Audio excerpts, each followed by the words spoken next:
So we are looking at the chapter 1 is you have done. Chapter 2 is literature review. I'm not going to go through again because you've done literature review guidelines or how to do literature review. So we go to chapter 3 now, which is your research methodology chapter. Uh, Research methodology chapter. I'll share this one. So normally research methodology is in chapter 3. The chapter 3, chapter 1 will be introduction. Chapter 2, literature review. Your literature review in chapter 2 is more comprehensive than literature review in chapter 1. Chapter 1, you are only looking for problem statement. But in chapter 2, you are going to look into the methods that people use. So that's what experience they have, what results they got, what equations they use, and so on. So very detailed literature review in chapter 2, okay? So it's difficult for us to give guidelines and in class like this, but generally make sure you use you use version 2 and you divide it into sections. Suitable section. You can look at previous thesis, how they divide the sections, or the sometimes people call a structure, or sometimes people call taxonomy. How they divide. You look at previous thesis. That's why I ask you to be aware about at least 5 theses in your area. So you know the thesis and you look at how they divide the literature review. You look at that. Yeah. So, but you need to update. Do not follow their literature review. You update especially the literature to which is the current one. Most probably the thesis will be 4 or 5 years old. I mean, a bit dated. That means their papers will be further down the road. So try to make sure that you use current literature. Okay, so now we go to chapter 3, which is the research methodology chapter. And as remember these slides, so we talk about research methodology. Research methodology is not independent of all the previous steps in chapter 1. Okay, so in chapter 1, you have to define the problem statement. Chapter 1, you define the problem statement. You define the purpose statement. You formulate the research questions, and you formulated the objectives. So research questions will be answered by the achievement of objective, how to answer research question 1, how to achieve research question 2, and so on. So when you go to the methodology chapter, you must clearly explain how you want to achieve those objectives. How to achieve objective 1, how to achieve objective 2. It must be clear when people read your methodology section, your methodology chapter, people can clearly, oh, yes, this guy knows what he wants to do, where he wants to go, and how he wants to go there. How is very important. So methodology is the how. The objectives is the what. What you want to find out. Okay, what you want to find out. You want to find the effectiveness of something. You want to find to determine the effectiveness or to assess the feasibility, or you to derive an equation or to develop a model. Okay, so those could be the objectives. Now, our question will be, how are you going to go there? How are you going to do it? Okay, so that's what we are in chapter 3. So the methodology chapter explains how you plan to achieve your objectives. It describes the planning and execution of the task and activities after the problem has been formulated and the objectives have been defined. So you have already defined objective 1, objective 2, objective 3. And you are here. Okay, so you are at the beginning, maybe it's the end of first semester, for example. You are here. Or end of second semester for PhD, maybe. Right? So now you want to start to go your to have your journey to go to achieve the objectives. Maybe you go to do task number 1. And then you go to do task number 2. Okay? And then you do task number 3, and by that you can do objective 2. Or you achieve objective 2 already. Or maybe you still go this way, Task number 3, number 4, and you achieve objective 1. And then you add another one, you achieve objective 2. And from here, after completing this, you add another 2 tasks, you achieve objective 3. So this is what we want to see inside your methodology. How are you going to achieve? You must clearly explain how you plan to achieve your objectives. These are all after the problem has been formulated. That's why in chapter 3. So that's why you do not put in your methodology problem formulation or literature review and so on. Because we are already in chapter 3. So we want to know now how you're going to move forward, not to look back. Okay. So you in chapter 1, chapter 2, you have not started your research. Okay, you just study the background and formulate your problem. So your problem, you're starting there. Now that start is after you have formulated the problem here. Okay, then you start to perform your research. So this is some general guidelines for methodology write-up. The methodology chapter explains how you plan to achieve your objectives. Okay, it describes planning execution just like the previously written. Okay, so what you do is you divide it into a number of steps or tasks. You can call it steps, you can call it tasks, or some people write it as phases. Phases for objective. Objective 1, phase 1. Objective 2, phase 2. Okay, so this is up to you. Maybe you want to use what words that you want to use. And then you must explain each task. You put one subheading for each phase or each task. Phase 1. So what's inside there? Okay. For each phase, explain the methods, the tool equipment to be used. Explain how the data is to be analyzed. And where appropriate, the equations that will be used. Cross-reference may be made to methods and questions described in literature review in chapter 2. So that's why it is important in chapter 2, you discuss or you describe previous methods that has been used by other people. Okay, so maybe how they did their modeling, what sort of tabular model they use, what are the choices and what are their results and so on. Finally, maybe in chapter 2. So, and then what are the equations that they use and so on to calculate power? What's the equation that they use to calculate efficiency? So you can say in this in chapter 3, you can see the efficiency be calculated using equation 2.5, for example. Right? So you don't have to rewrite the equations, especially when the equation is long, okay, in this chapter 3. And so equations and figures and so on should not be repeated in the thesis. If the figure or the table or the equation has already appeared in previous chapters, you just cross-refer to them. You do not repeat the equations and the figures and the tables. Okay, you just mention them once, and the next time you just mention the same one. So that's why figure numbers and table numbers and equation numbers are important. They are nama khas, they are special names given to them, which we are going to refer to them later. Just like objective 1, objective 2, research question 1, research question 2, all those are special names that we are going to refer throughout our thesis or our proposal. So you must explain the method, you must explain the tools, equipment.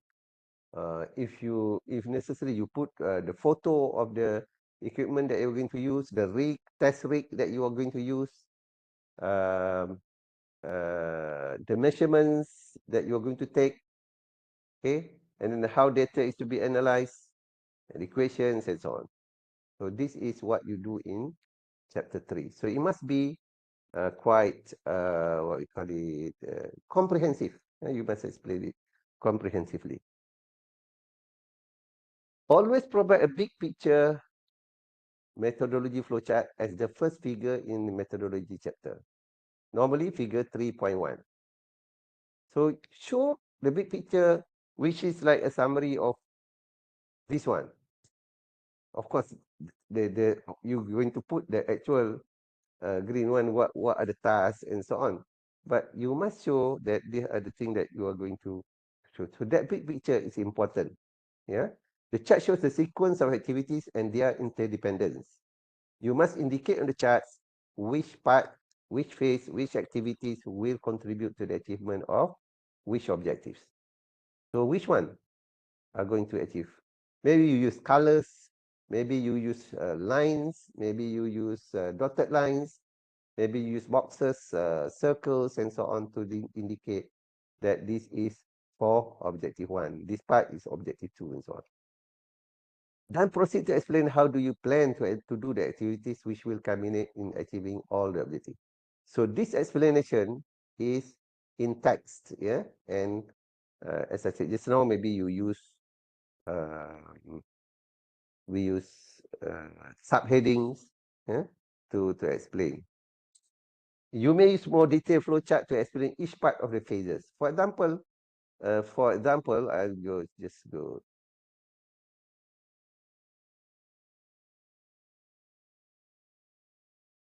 Okay, so for example, you show something like this. Okay, yeah, your flowchart. You need to do this task. This task has its own flowchart. That means maybe this task is about modeling the CFD part. So you may want to show a sub, maybe figure 3.2. Just show about this one being the CFD modeling part. Okay, so this is the detailed flowchart to explain each part of phases. How you do the modeling, how you do the construction of the rig, for example. Okay, so that part you may add on, but still you cannot miss this big picture methodology flowchart. So this one is the methodology flowchart you must have. The rest will also add on if necessary. The methodology chapter of the proposal should be written in future tense because these are your plan. So you can say that you are going to. So a set of measurement will be measured. Okay, experiments will be carried out. So its future will be. Okay, so you are going to do that. So because these are your plans, you have not done it yet. But in the final thesis, you should have completed the activities. The write-up is in past tense. So this is something that sometimes we find in thesis. On submission for Viva, we still see them written in future tense. Okay, so which is, I mean, they just copy from their proposal and put it there, which is wrong. Because what you're supposed to record in your thesis is what you did, not what you want to do. Okay, so this in the thesis you must do, you must write what you did, actually what you did, because it not your plan will not necessarily go according to what you have written in your proposal. Your actual methodology. You may have changed certain things and so on. So always do the final write-up for your thesis based on what you actually did, not what you plan to do. But we have also seen in the proposal, people write in past tense. So there are only two things that we can see why people write in past tense in the proposal. Number one is they well, they don't know about past tense, present tense, and so on. Okay. Number two is that they have copied it from somewhere, maybe from another thesis. I've seen myself in proposal that people write in past tense. So most probably they have copied from another thesis or another paper that this has been done like this and so on. Whereas if it's in the proposal stage, definitely it must be in future tense because you have not carried out. Okay. Number 11, there is no need to explain or show your problem formulation part in the methodology chapter because methodology planning starts when the problem formulation has been completed. Just like I explained just now, the problem formulation is not in your methodology chapter. You don't have to explain anymore So you just explain how you want to achieve your objective. You start with having already an objective. So where you want to go there, how you want to go there. You know where you want to go, how to go there, and therefore literature review should not be part of research methodology. Okay, literature review. So again, literature review is in chapter 1, chapter 2. You are already in chapter 3. You need to explain how you want to achieve your objectives. I think that's the main one. Okay. Anybody want to raise any questions on what I've mentioned? Yes, Prof. Can I ask?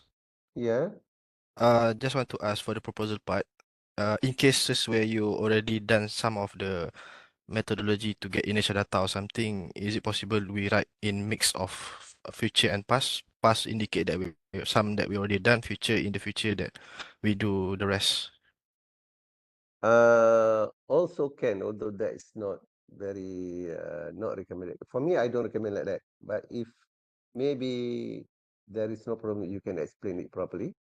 Uh, the what you have done, that part that you have done, you are supposed to explain in chapter 4, which is your preliminary results. Okay, which you say, okay, what I plan in chapter 3, the first part has already been done. So these are my results. So what I planned. Okay. So it is better you write fully, still in future tense. But you write exactly what you did, but still you planned in future tense because it's supposed to be a proposal. I see. So just make it in generalize all the future and the preliminary result, then you write in past tense, right? Yeah, yeah, You have that. yeah, Okay. yeah. Yeah. Yeah. Understood. Thank you, Prof. Okay. Anybody else have any more questions? Yes, Prof. Chen here. Yeah, Chen. You mentioned about the cross-referencing of figures and equation, all those things. Mm. Are we recommended to use the captions cross-reference function in Microsoft Word so that if there's an update, we can do the automatic update? So I don't know that those are tools. So tools is up to you. Maybe you want to use if that will help you. If you feel that that's help you, that's okay. Just like the normal referencing, some people can write even without EndNote or without Mendeley. That's no problem. They write 100% without using any of the tools because they feel more comfortable that way than being constrained by the tools. So same thing, all the other referencing, numbering, figure numbers, and so on. You can use the tools or you don't. So I don't say which way I recommend. It's up to you. You'll find which one is more comfortable for you. thank you. Okay, any more?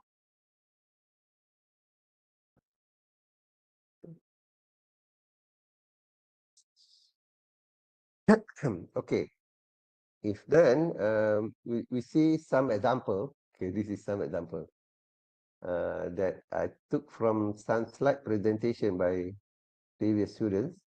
So like this, it says start. Okay. So he's presenting.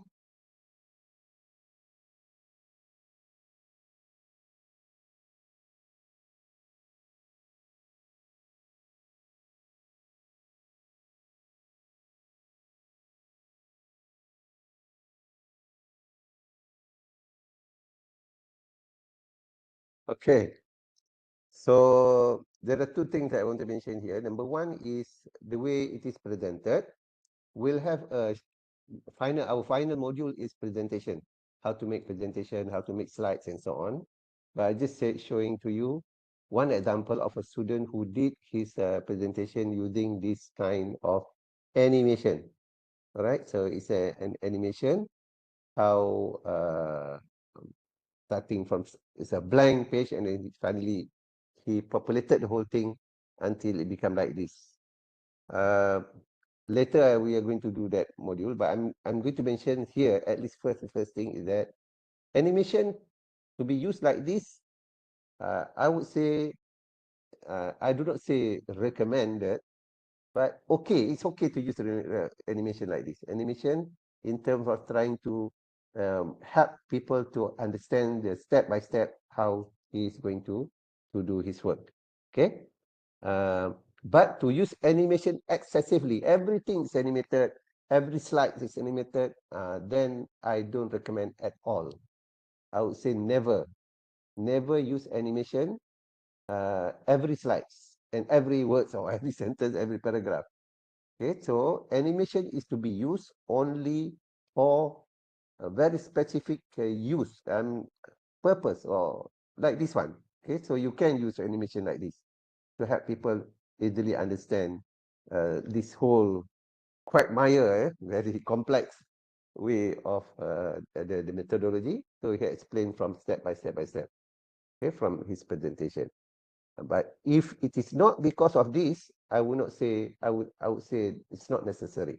If it is just simple shapes and so on, I mean, in terms of the diagram that we want to show, then not necessary to use animation. Just show the thing and use your mouse or your laser pointer to explain. So we start from here and go here, here, here, and so on, so on. So so we can use that. Yeah, right. So the take-home message is animation, if necessary, like here. Yes, you can be used. I do not say that must be used. Okay, animation is either can be used or must not be used. Can or never. Okay, never in other cases. But in cases like this, yes, maybe it's good to use animation. Maybe. But it's not necessarily that you need to use animation anyway. So I'll go again. So this is the animation, yeah. So go there and then go there. So this is the first task that he wants to do. So what's the design procedure? There's the first stage. First stage is to do that. And after completing that, you go to the second stage, which basically do numerical study and CFD. And after completing the experimental study and the numerical CFD validation, you deploy it and finally just complete it using CFD.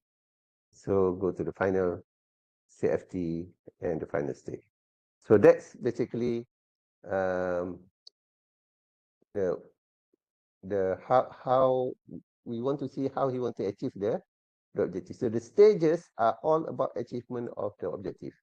He has 4 objectives, and he achieved them all. So this is one way. Another student will have something like this. Okay, of course the literature here is not necessary. Okay, you don't have this one. You can live without this. Yeah.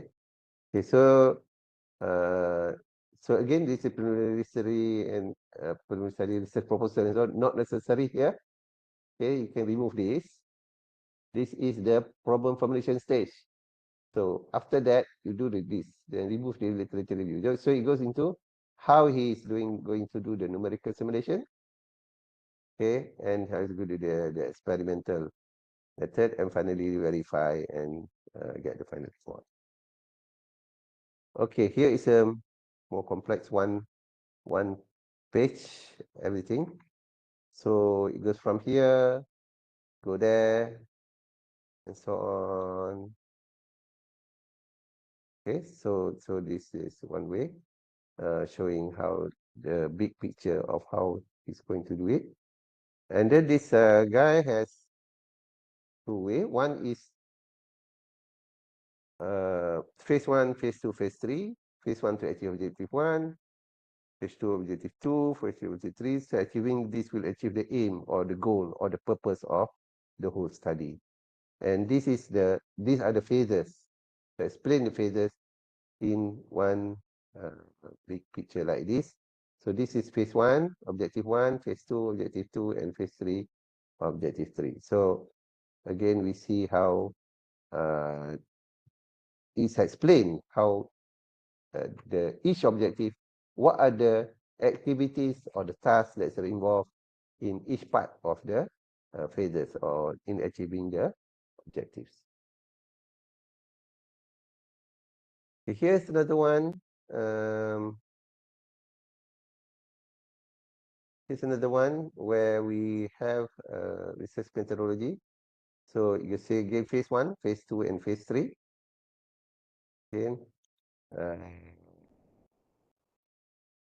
So we can see here one thing that we can also learn later. We are going to look this at in the presentation preparation module again. This is a she. The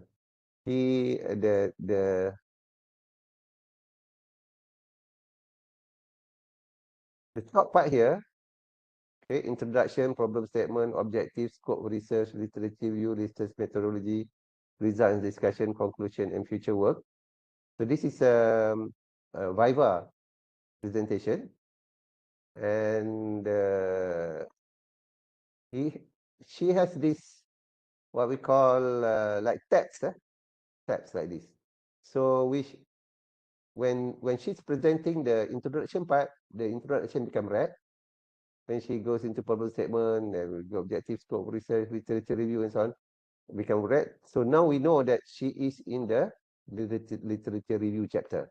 So these are called, I call them milestone, or like bookmarks that explain the position where we are now.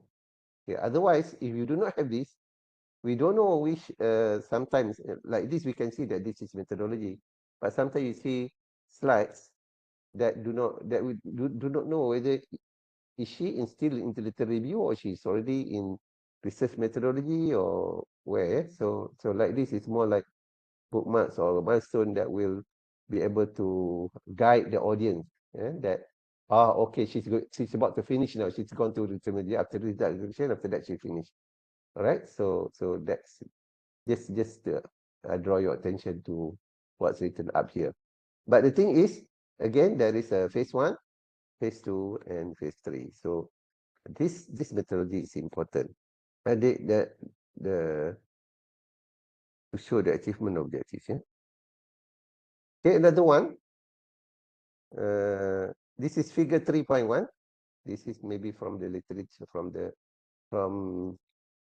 the actual proposal. Okay, so these are the things that is involved to achieve objective 1. These are the activities involved in achieve 2. And this is for objective 3. And that is objective 4. So there are four objectives. And they are interconnected like this. And the boxes here, okay, clearly indicate the achievement of which objective. So we can see how the objectives will be achieved. What are the activities involved? Okay, and how are they related to one another? Okay, there's another one. Figure 3.1, flowchart showing preparation biological for lubrication. So preparation goes here, and finally got objective 1.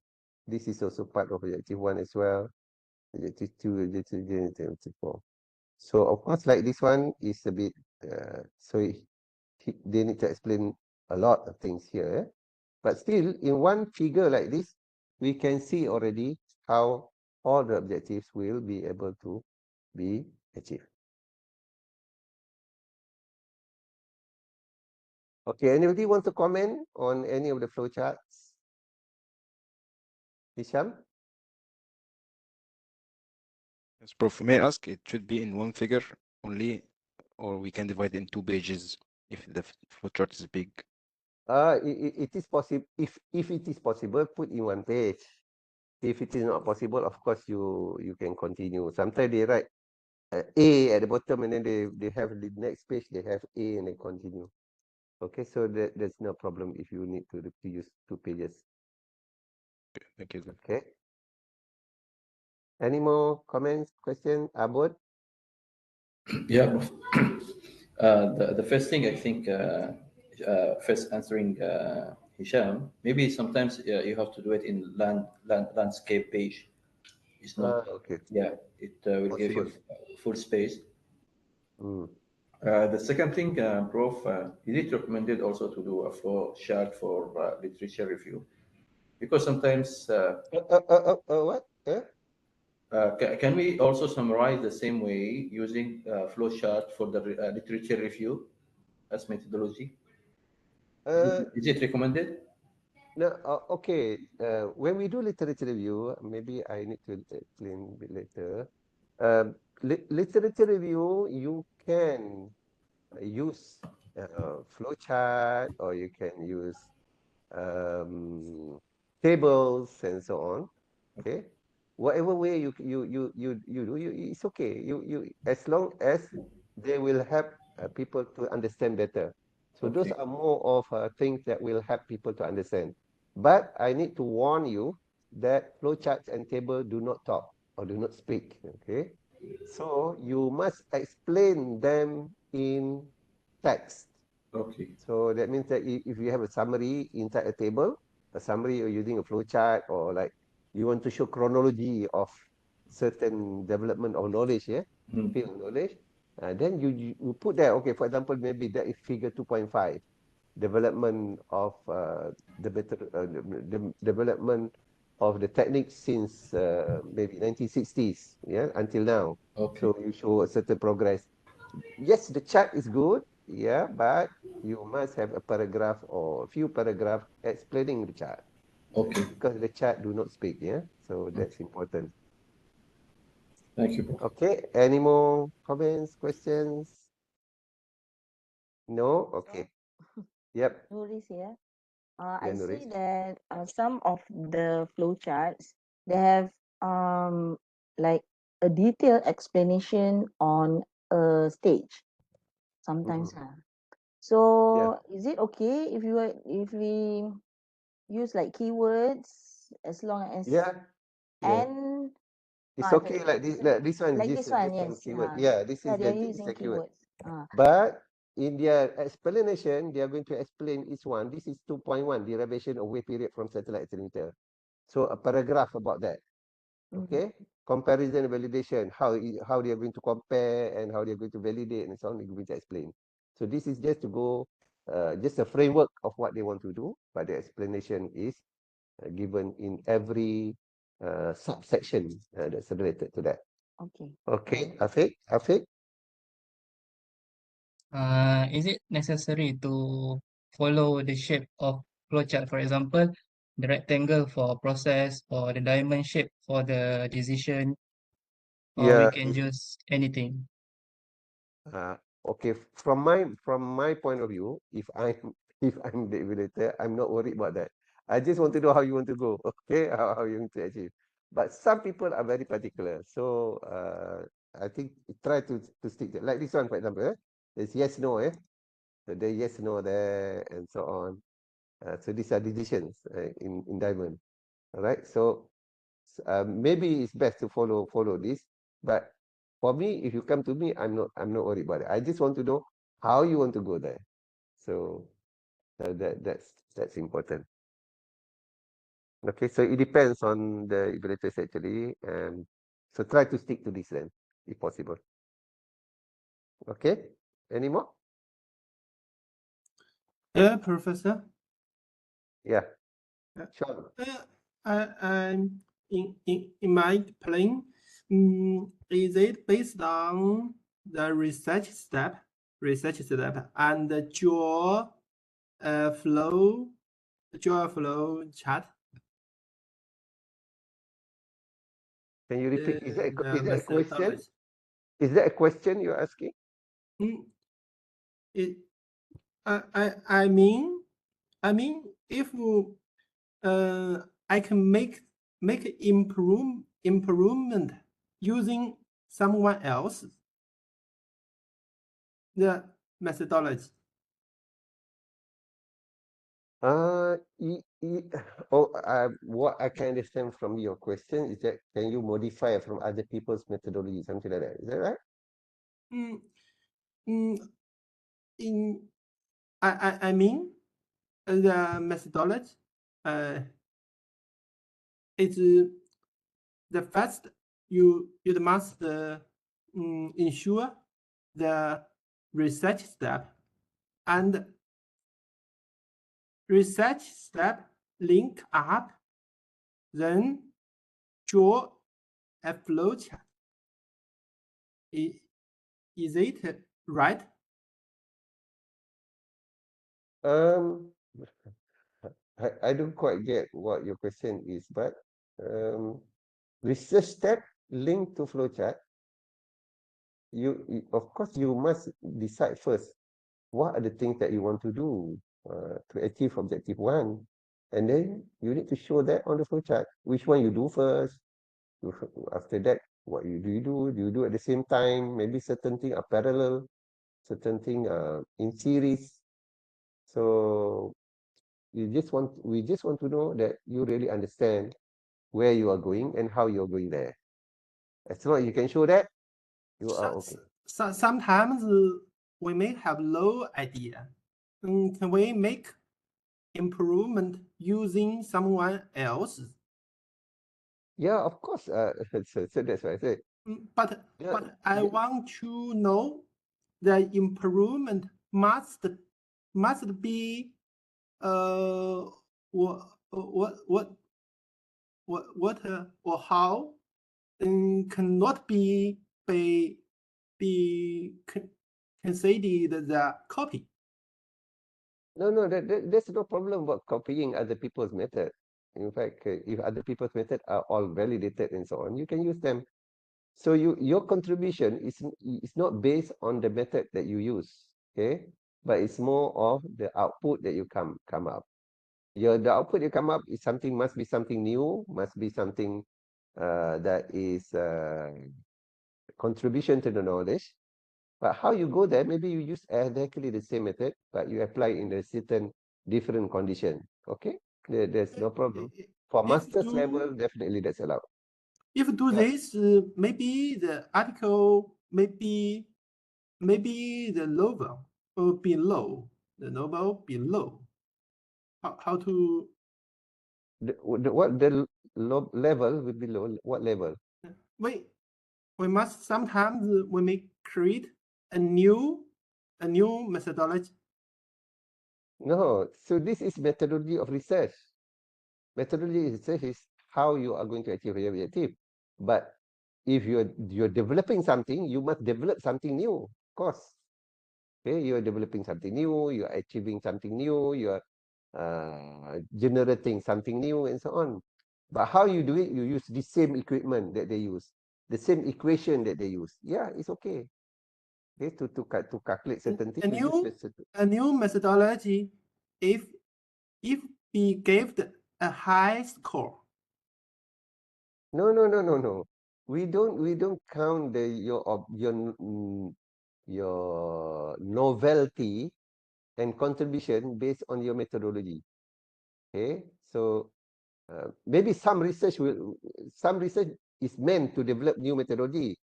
Okay, but how are you going to develop that new methodology? You may use other people's methodology to develop that new methodology.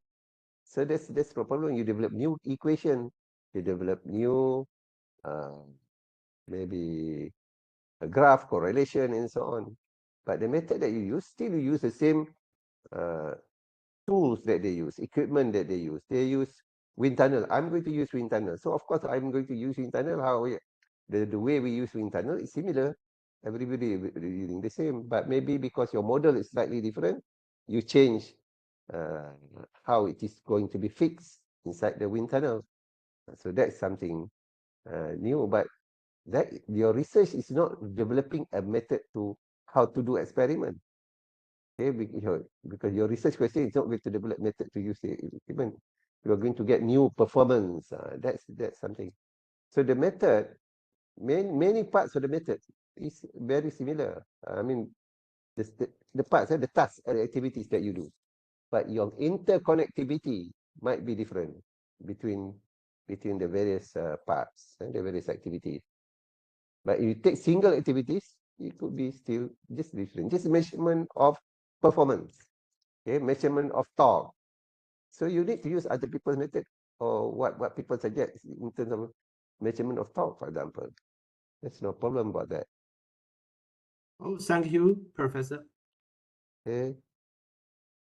Any more? Anybody else? Okay. All right.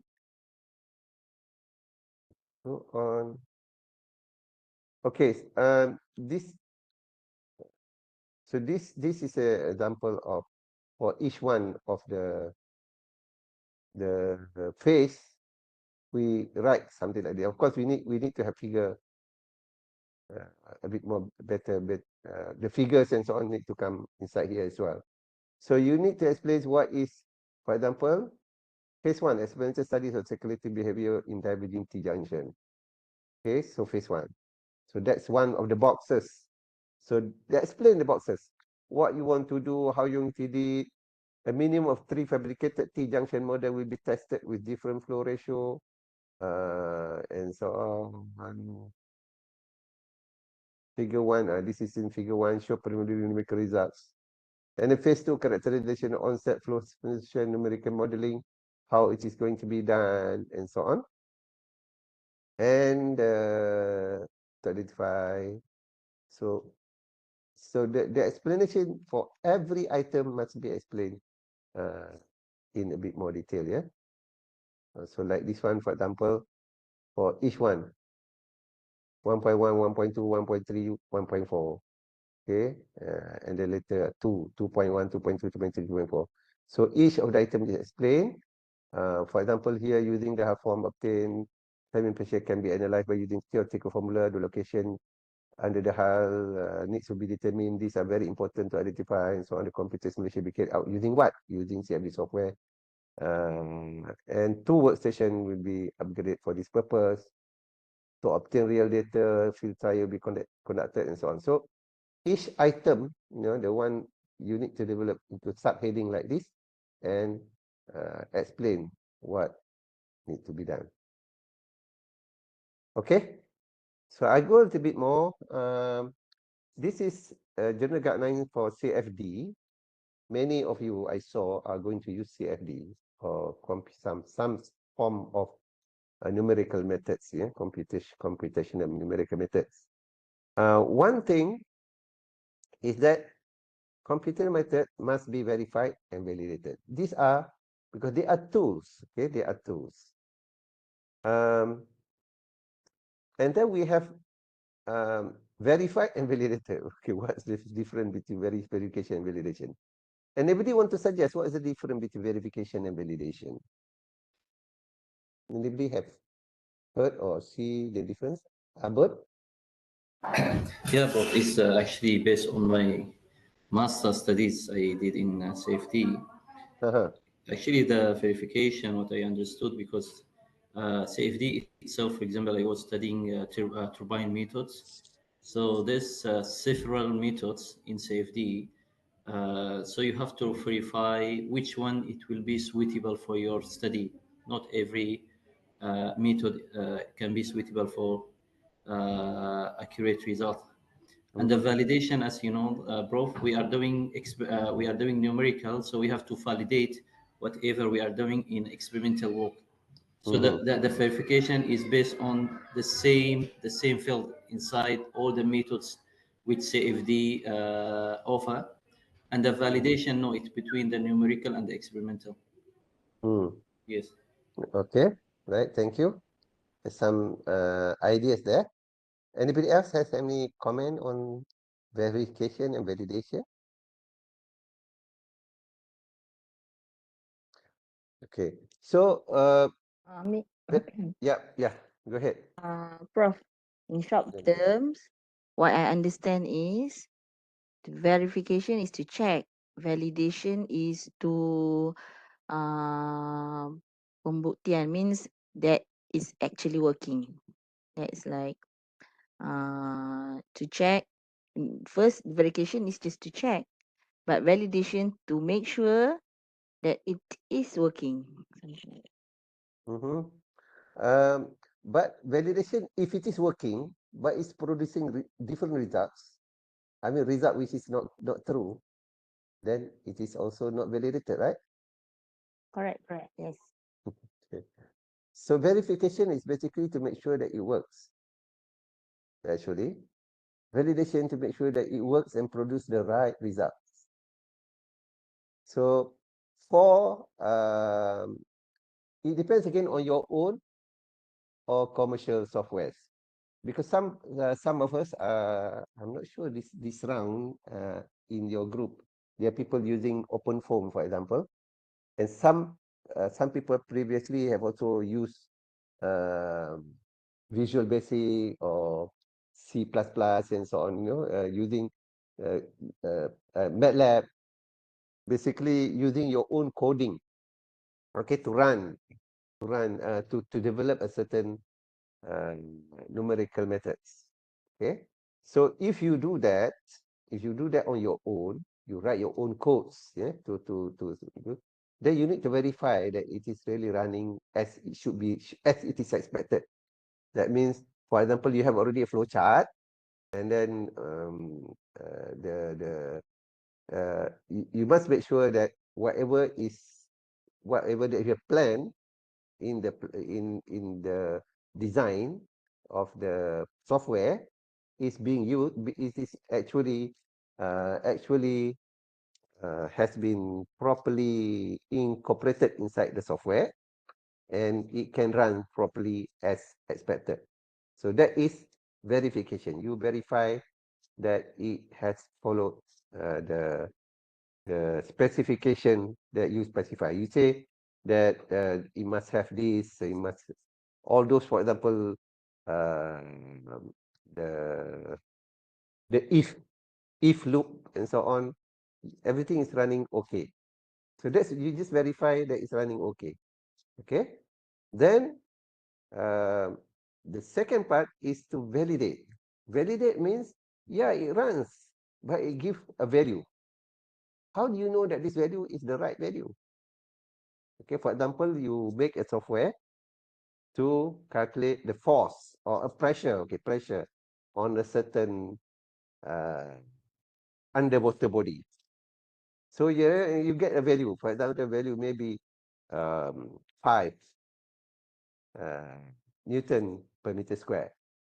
Just a value I just pick up. How do you know that 5 Newton per meter square is the right value when in that body, in that condition? Maybe it's supposed to be 10 or 100 or maybe 5,000, but you got 5. So there you need to validate. Okay, so you need to validate that whether it is correct or not. So validation is similar to calibration, almost, in the sense that, for example, you have a thermometer. The thermometer, you put in water, it says 80 degrees. How do you know that it is really, that water is actually 80 degrees or not? But this thermometer is giving you the results. Okay, the value, the measurement. Okay, the reading is 80 degrees Celsius.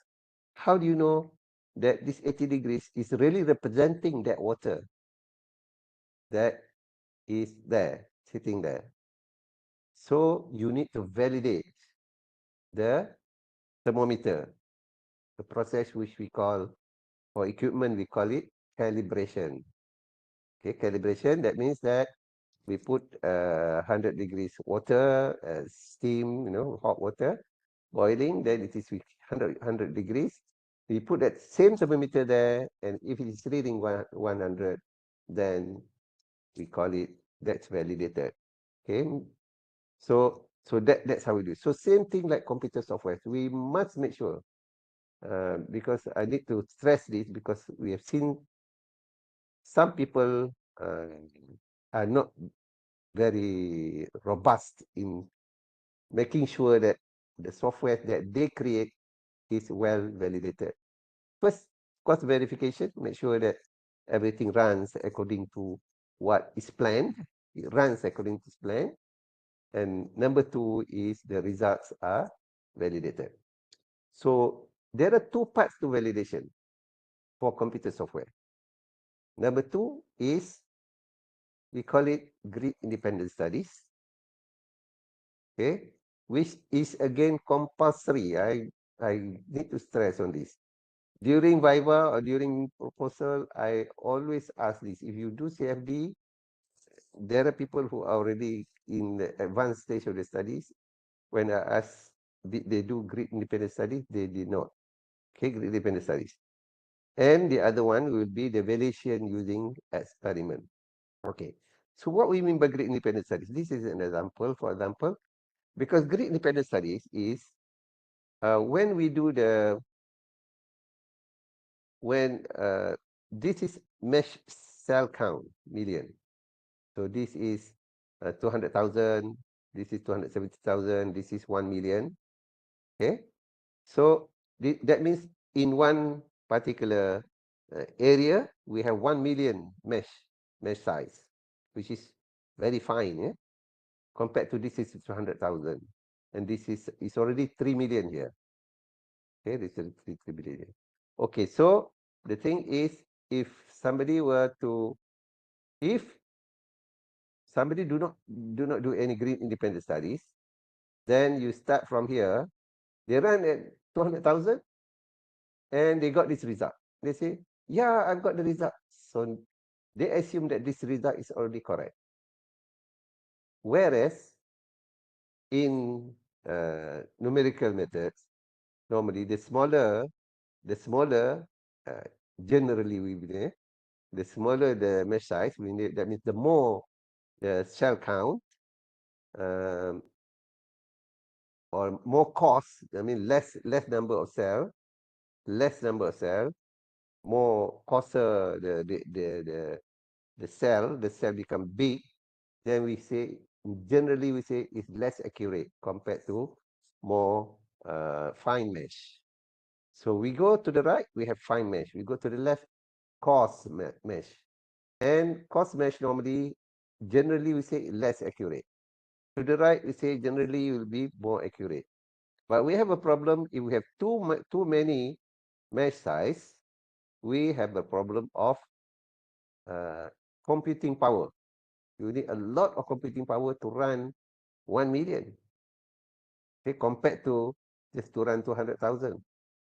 So this will take maybe 12 hours to complete. And this may take maybe 2 hours to complete. Okay, one run. So because of that, we try to reduce the number of mesh as if possible. We want to reduce the lowest number, but still reasonably, we want to get more accurate.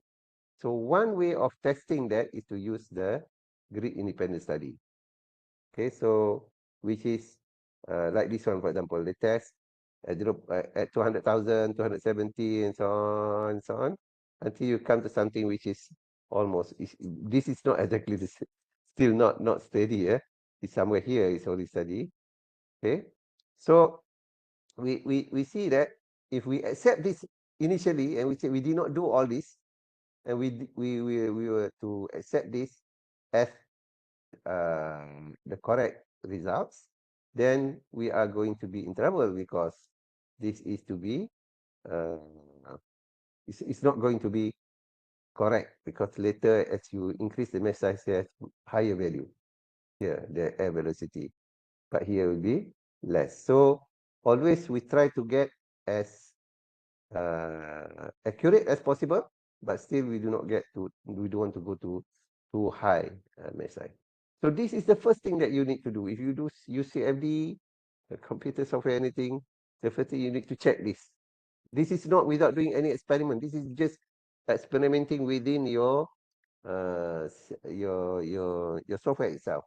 Okay, so you just change the model with a bigger mesh size, smaller mesh size, and so on, and see what's the impact. So that is basically the grid independent study, right? So, and then the next stage is to check using experimental results. So at master's level, okay, for those of you doing MPhil here, validation is allowed by using other people's published results. For example, you make a model based on one paper, okay, paper A 2021. A for 2021 published a paper of a shape, okay, using the same software, and then they have already done experiment, and they have compared, and they found that their model is okay. So if you were to use their same model, because normally they give details of all their model, and you run and you get the same results like them, then you are deemed to have done your validation. Okay, so that means that your model, after that, you can use the same model or similar model to do your further investigation. Okay, but at PhD level, that is not acceptable.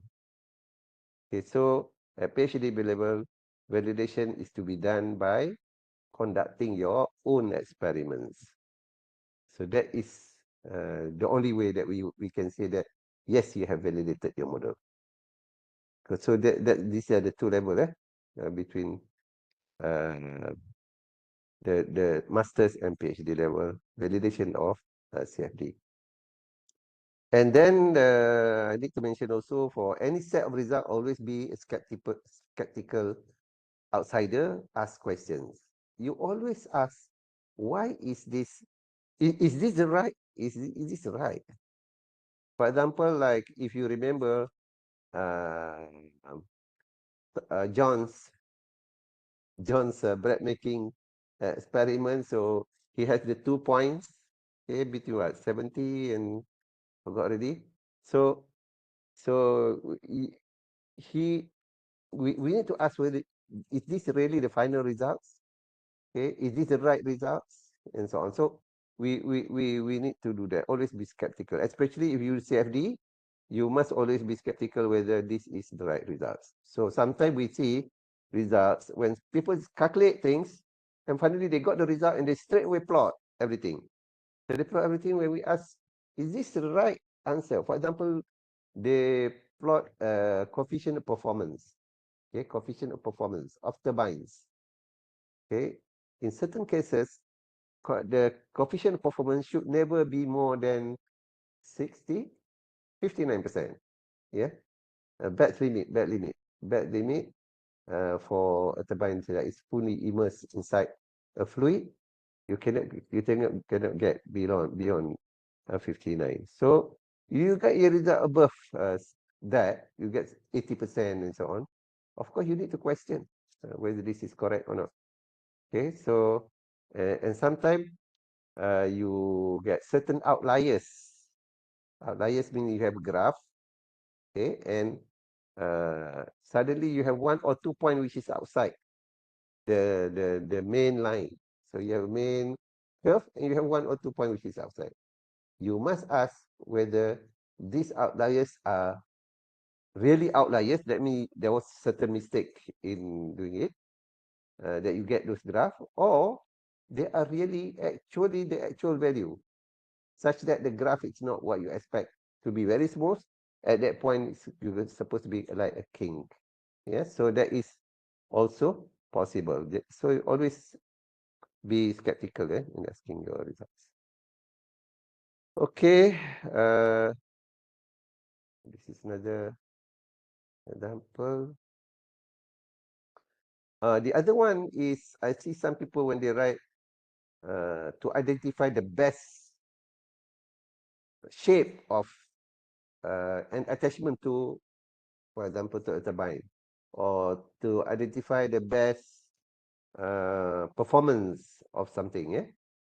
So best is okay, but if you use best, but people use optimum to identify the optimum parameters, the optimum dimension. Okay, so when we are doing this, we must note that number one is that parameters will affect one another. Normally, if you change one, you will affect also changes in another. There are times when you do that. For example, you want to keep a volume constant as your you want to check with constant volume. So you may want to change the length, breadth, and depth of, for example, a tank. But you want to keep very volume constant. If you change length, if you want to keep volume constant, the breadth or the depth will change. So we must make sure that these changes that you change the length, you keep the volume constant, the change in breadth or depth is not the one that's going to give bigger effect on the other. So I think this is something that it's a bit difficult for me to explain, but you take note sometimes, because you must ensure that one parameter is changed at one time. Later, I hope maybe I can find a paper or something that show this one. Okay, so because you change one parameter, and that change in parameter also change the other parameters that will affect the performance or what you are measuring, then you have a problem there. So you need to do some kind what is called as a systematic series. Maybe systematic series, you change things systematically, a series of them. And the other way is basically to use the optimization method. And when you use the word optimum in your objectives, and we use optimum in your whatever purpose question or research question and objectives, then definitely you need to go into one of the optimization method. Either very simple methodization like linear programming and so on, very simple thing, or you go to very latest thing like genetic algorithm, uncorrelated optimization, PSO, neural network, and all this kind of all this kind of optimization method. So you must have this, especially at PhD level. Okay, at master's level we don't expect too much.